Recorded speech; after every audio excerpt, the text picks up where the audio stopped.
Selamat bertemu kembali dalam kasih Kristus, saudara.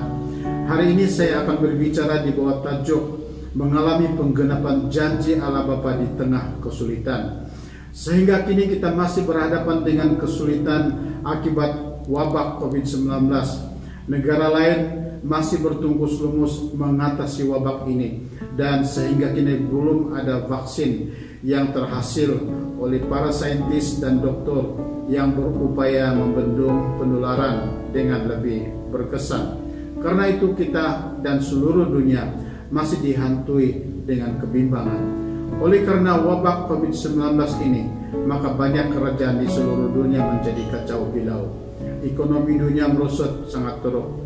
4 hari bulan Jun lalu, IMF memberi kenyataan bahwa 500 juta orang di seluruh dunia dijangka akan menjadi miskin teruk. Huru-hara terutamanya di Amerika tercetus begitu teruk. Kehidupan kita, saudara, tiba-tiba berubah, bukan seperti biasa lagi. Kalau dulu kita boleh bersalaman mesra dan duduk berdekatan bila berjumpa, sekarang tidak lagi. Kita sudah menjadi terasing satu sama lain. Kalau dulu kita boleh datang menunaikan ibadah kita di gereja, sekarang belum boleh. Semua orang terpaksa berkurung dalam rumah. Akibatnya, tidak sedikit orang telah menjadi tertekan. Di negara seberang laut, ada yang menjadi gila dan bunuh diri karena tertekan dalam keterkurungan. Di Amerika, kedai yang paling sesak dan kerap dikunjungi ialah farmasi. Dan obat yang paling laris terjual ialah Panadol. Kita masih setia kepada Tuhan.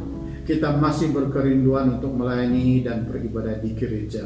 Tetapi kita tidak boleh melakukannya oleh karena ancaman wabah virus ini.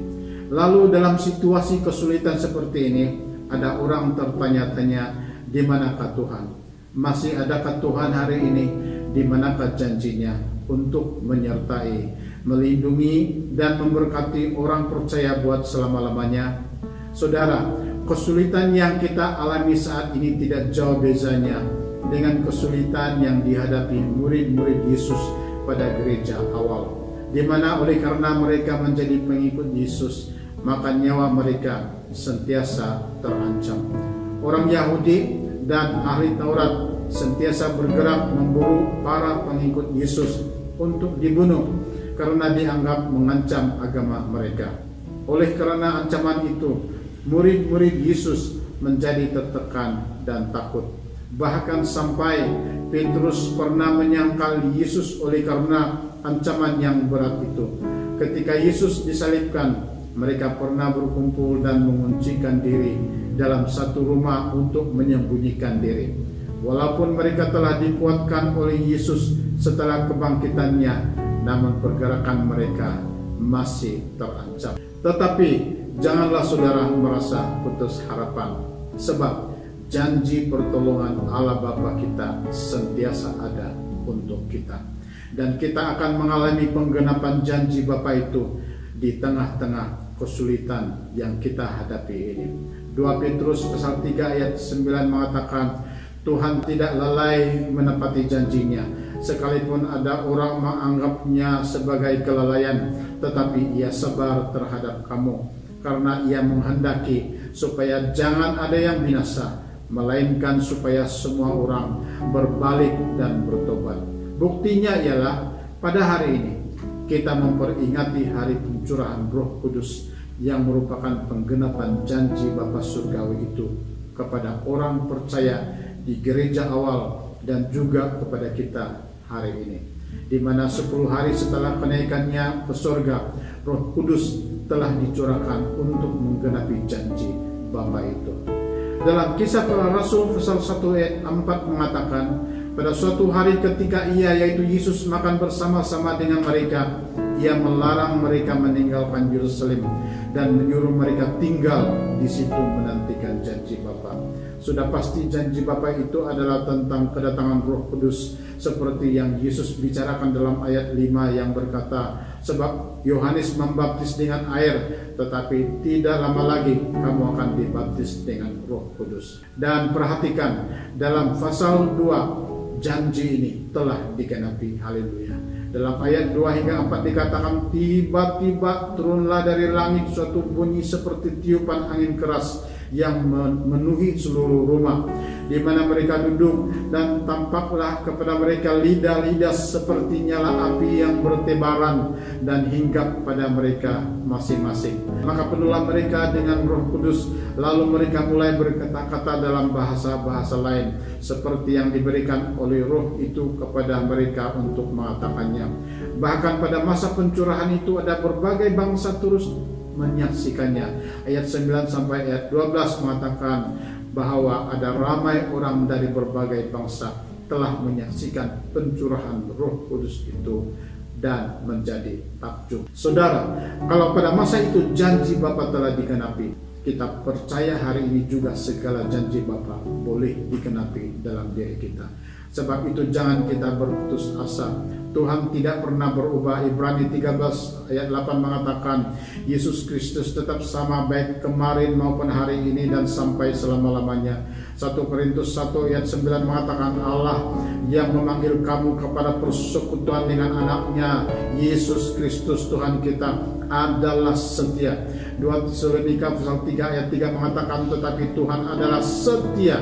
Ia akan menguatkan hatimu dan memelihara kamu terhadap yang jahat.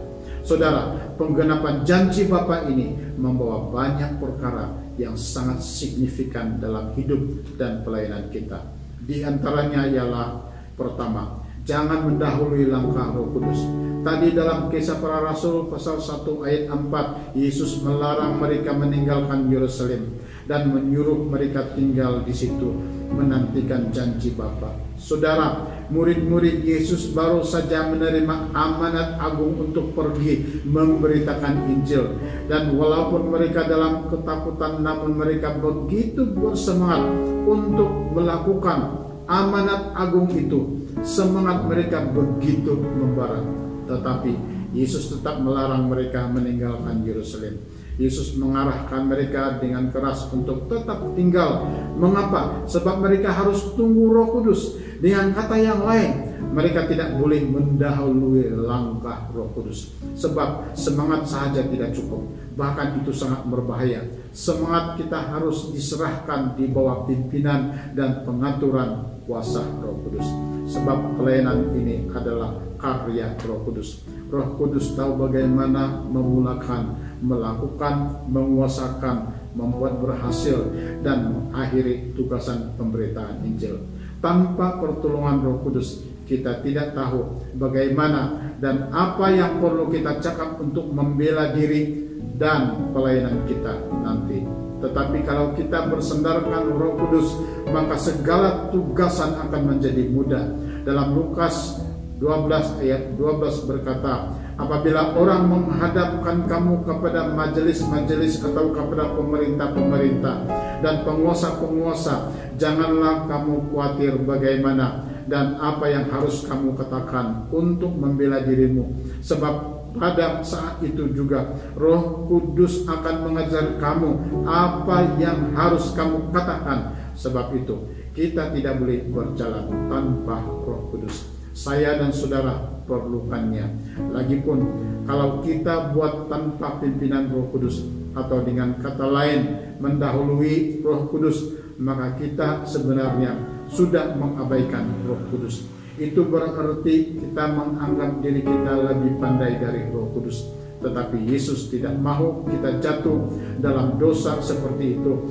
Yesus tidak mahu kita dipermalukan karena kita tidak tahu bagaimana membela diri sendiri. Sebab itu Yesus dengan keras melarang murid-muridnya meninggalkan Yerusalem supaya mereka menunggu kedatangan Roh Kudus terlebih dahulu. Saudara, jangan mendahului langkah Roh Kudus.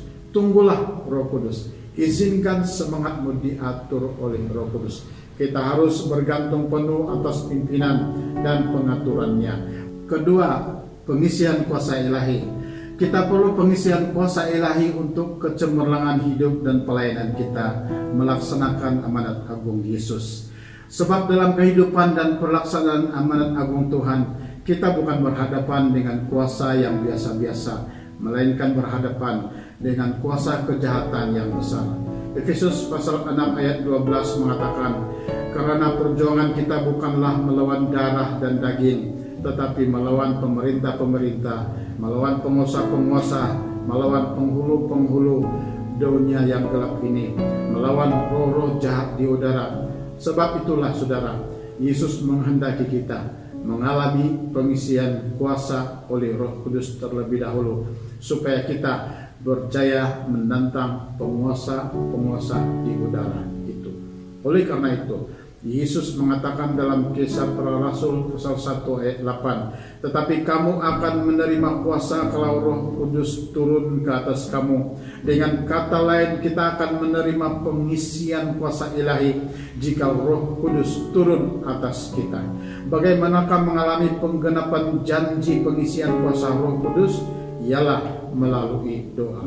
Pasal 1 ayat 14 mengatakan, mereka semua bertekun dengan sehati dalam doa bersama-sama dengan beberapa perempuan serta Maria, ibu Yesus, dan dengan saudara-saudara Yesus. Pasal 2 ayat 1 mengatakan, ketika tiba hari Pentakosta, semua orang percaya berkumpul di satu tempat. Mereka berkumpul untuk apa? Mereka berkumpul untuk berdoa. Saudara, doa akan menghadirkan Roh Kudus di tengah-tengah kita.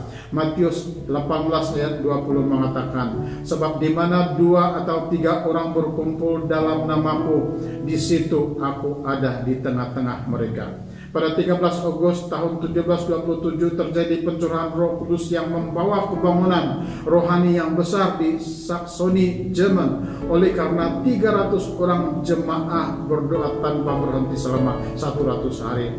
Pada tahun 1735 terjadi pencurahan Roh Kudus di New England sebab 50.000 orang percaya berdoa. Saudara, doa mengundang kehadiran Roh Kudus yang akan menggenapi janji Bapa untuk pengisian kuasa Roh Kudus dalam diri kita. Saudara, kita harus mengalami pengisian kuasa Roh Kudus sampai penuh agar kita jangan kalah dalam perjuangan iman, dan agar kita jangan menyangkal sekalipun menghadapi penganiayaan. Sebab orang yang tidak mempunyai kuasa Roh Kudus dalam hidupnya pasti tidak akan dapat bertahan dalam cabaran yang berat. Hanya mereka yang mengalami pengisian kuasa Roh Kudus mampu bertahan. Sejarah gereja awal mencatatkan tentang Kaisar ke-6 Roma bernama Nero. Ia begitu membenci dan bertekad menganiaya dan membunuh serta membuat orang Kristen menyangkal Kristus.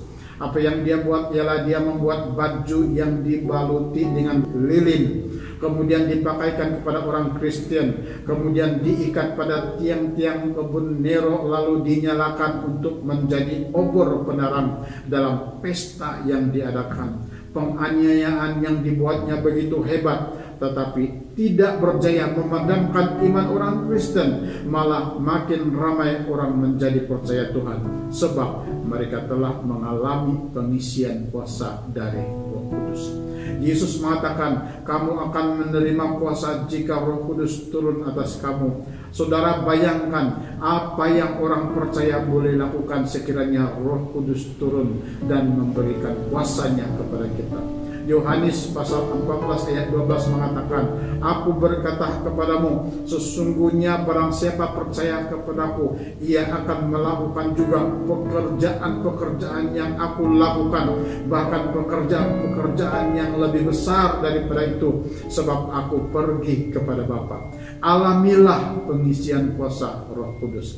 Ketiga, janji Bapa yang digenapi itu tersedia di sepanjang zaman. Pasal 2 ayat 39 mengatakan, sebab bagi kamulah janji itu, dan bagi anak-anakmu, dan bagi orang yang masih jauh, yaitu sebanyak yang akan dipanggil oleh Tuhan Allah kita. Puji Tuhan, nampaknya janji yang digenapi itu adalah untuk kita dan anak cucu kita. Itu berarti setiap kita dan generasi kita berhak memiliki Roh Kudus, dan oleh karena janji itu adalah untuk kita dan anak-anak cucu kita, bermakna janji ini tersedia di sepanjang zaman.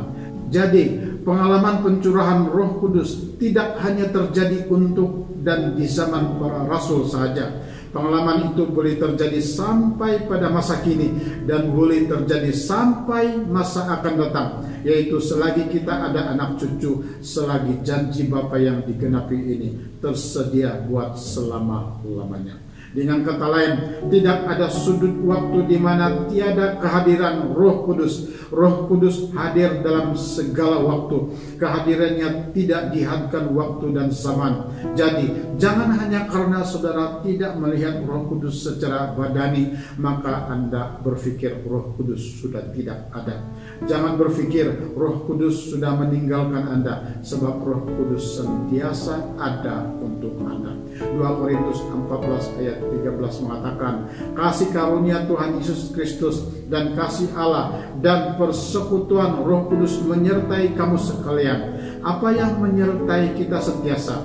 Yang menyertai kita ialah termasuklah persekutuan dengan Roh Kudus. Dengan kata lain, Roh Kudus itu tetap beserta kita di setiap waktu dan sepanjang zaman sampai Kristus datang kedua kali.